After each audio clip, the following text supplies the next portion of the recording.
बिस्मिल्लाहिर्रहमानिर्रहीम। Respected teacher, dear students, अस्सलाम वालेकुम। मैं हूं जाहिद जावेदा के साथ मैथमेटिक्स 7 के unit number 4 rate, ratio and percentage के लेसन नंबर 7 के साथ। हमारा आज का एसएलओ है taxes, property tax and the general sale tax and exercise 4.4। Lesson plan attach है, इससे टीचर और स्टूडेंट्स फायदा ले सकेंगे। वार्म अप एक्टिविटीज में आपको रिमाइंड करना होगा प्रॉपर्टी टैक्स और जनरल सेल टैक्स, जो कि हमने पिछले लेक्चर्स में स्टडी किया। तो teachers please ask some questions to the students about the formulas of property tax and the general sale tax, या फिर उनसे कुछ पूछ सकते हैं कि इन जनरल सेल टैक्स और प्रॉपर्टी टैक्स जो कि हमने पिछले लेक्चर में इनके साथ डिस्कस किया था वो क्या होता है। तो जी बिल्कुल सही, बच्चों ने कुछ ने सही जवाब दे दिए, वेरी गुड। तो मैं चलता हूं आगे। Today's concept is exercise 4.4। यहां पे मेरे पास एक्सरसाइज 4.4 है।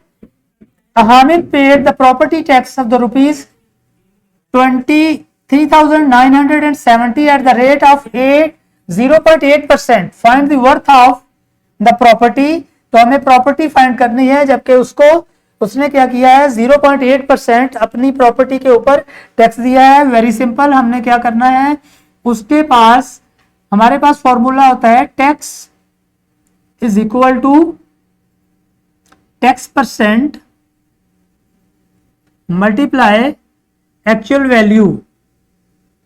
ओके, तो अब हमारे पास टैक्स गिवन है 23,970 is equal to tax percent भी हमें गिवन है 0.8/100 और मल्टीप्लाई हमें अमाउंट का पता नहीं, वही हमने फाइंड करनी है। अमाउंट को मैं ए कह देता हूं। ओके, अमाउंट को हम ए कह देते हैं। तो हमारे पास आ जाएगा 23,970 मल्टीप्लाई 100 हो जाएगा, डिवाइडेड बाय 0.8 को मैं लिखूंगा 8 और उसका पॉइंट हटा के मैं ऊपर मल्टीप्लाई 10 कर देता हूं और इज इक्वल टू आ जाएगी हमारे पास अमाउंट। तो आपने क्या करना है, ये ऊपर न्यूमिनेटर की वैल्यूज को मल्टीप्लाई करा लेना है और डिनोमिनेटर 8 के साथ आपने इसको डिवाइड करा देना है। जब इसको मल्टीप्लाई करा के डिवाइड कराएंगे तो आपके पास वो अमाउंट आ जाएगी जिसके ऊपर हामिद ने टैक्स पे किया है। ओके, तो इस तरीके से ये हमारा क्वेश्चन नंबर 1 कंप्लीट हो गया है। क्वेश्चन नंबर 2 में मैं आपको बता देता हूं क्या करना होगा। A person has the property of the worth rupees, how much is here 9,60,000। Okay, 9,60,000 rupees.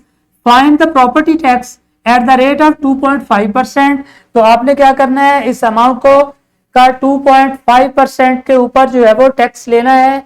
और आपको पता है कि यहाँ पे जो है वो पहले फर्स्ट 60,000 के ऊपर हम टैक्स नहीं पे करते, हम फर्स्ट 60,000 के ऊपर टैक्स पे नहीं करते, उसको माइनस कर देना है, रिमेनिंग को आप पार्ट्स में कर लेना है। और आपको मैंने टैक्स की टेबल बताई थी, उसी टेबल को यूज करके आपने इंडिविजुअली जो है ना ये इसके आंसर्स निकालने हैं। ओके, तो इसी तरीके से मैं चलता हूं नेक्स्ट क्वेश्चन के अंदर। Salman pays the rupees 19,750 as a property tax and the worth of his property is rupees 2,626,50,000.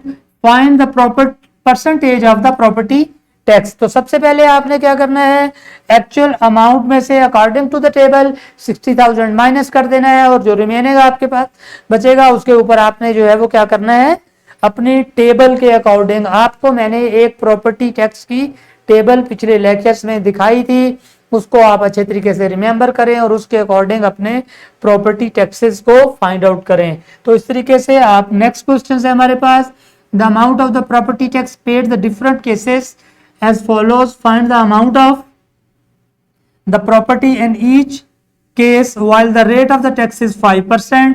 अब यहाँ पे एक केस में उसने 32,460 रुपीज टैक्स पे किया है और दूसरे केस में उसने 6,550 रुपीज टैक्स पे किया है। तो आपने दोनों के लिए 5% टैक्स का रेट है, आपने इनके ऊपर एक्चुअल अमाउंट फाइंड कर लेनी है। सिमिलरली हमारे पास नेक्स्ट क्वेश्चन है, आपको इनके जो है ना परसेंटेज दी हुई है, और अगर टैक्सेस दिए हुए हैं जो कि उसने पे किए हैं तो आपने उनकी एक्चुअल अमाउंट फाइंड करनी है। और अगर किसी क्वेश्चन के अंदर आपको एक्चुअल अमाउंट और परसेंटेज दे दी है तो आपने उसका क्या करना है, टैक्स जो है वो आपने चेक करना है कि वो कितना पे किया है। और इसी तरीके से लास्ट क्वेश्चन के अंदर है Shazia paid the property tax of the ₹5690 या फिर उसको कहें 5690 at the rate of 5%, find the worth of her property. उसकी प्रॉपर्टी कितनी होगी, जबकि 5% टैक्स के हिसाब से उसने 5690 पे किए हैं। तो इस तरीके से ये एक्सरसाइज के डिफरेंट क्वेश्चन, डिफरेंट इनके ऊपर ओनली आपने बार बार जो है वो टैक्स अमाउंट ही फाइंड करनी है। और अगर किसी में टैक्स अमाउंट और परसेंटेज गिवन है तो एक्चुअल अमाउंट फाइंड करनी है, जैसे कि अभी हमने क्वेश्चन नंबर 1 के अंदर किया। तो इस तरीके से हमारी एक्सरसाइज इख्तिताम को पहुंची। हम चलते हैं रैप अप की तरफ। Recognition of the exercise 4.4 class work है हमारे पास। क्वेश्चन नंबर 1 और 4 ऑफ एक्सरसाइज 4.4 क्लास के अंदर टीचर की मदद से आप क्वेश्चन नंबर 1 और 4 करें, और उसके लिए आपके पास एक्सरसाइज 4.4 है। सो प्लीज आप क्लास के अंदर क्वेश्चंस की प्रैक्टिस कर लें। तो हम चलते हैं अपने होमवर्क की तरफ। हमारे पास यहाँ पे होमवर्क में है question number 3, 5 and 8 of the exercise 4.4, जो कि अपने पेरेंट्स की मदद से आप घर पे हल सॉल्व कर सकेंगे।